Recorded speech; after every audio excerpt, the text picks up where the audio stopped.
In January 2018, the Gupta family suffered a massive bombshell.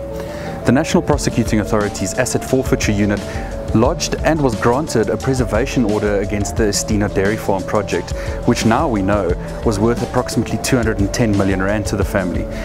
How they stole this money? It's really quite simple. Money was paid from the Department of Agriculture in the Free State into Estina, a company being run by one of the Gupta family's former employees, Kamal Vasram. What the MPA court papers have revealed is that money flowed directly from Estina into Atul Gupta's personal bank account, around 10 million rands of money meant to benefit the poor of the Free State. What the papers also reveal is that there was involvement by high-level politicians in the Free State, including the then MEC for Agriculture and Rural Development, Mosebenzi Zwane, who as we know is now the Minister of Mineral Resources.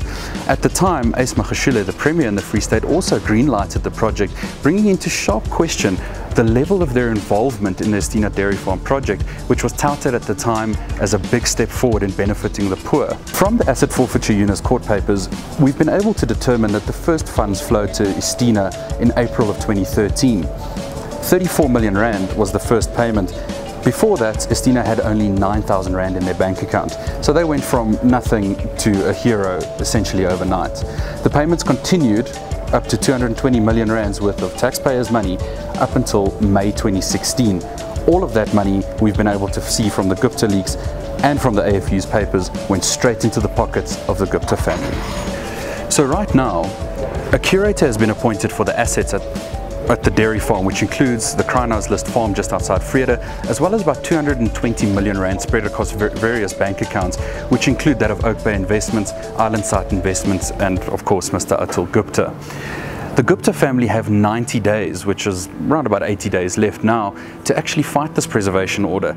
A choice that will be hard to make, because then they actually prove that they actually provided a service to the farm. At this stage, the preservation order is just a civil matter, so essentially the AFU is trying to recover some of the funds that were stolen, as they said. Right now, we're not expecting any criminal charges to be leveled against Atul Gupta or any of the other directors involved within the next few weeks, but hopefully in the coming months, we'll see that these affidavits used in the preservation order will form the basis of the criminal charges against the Gupta family and their associates.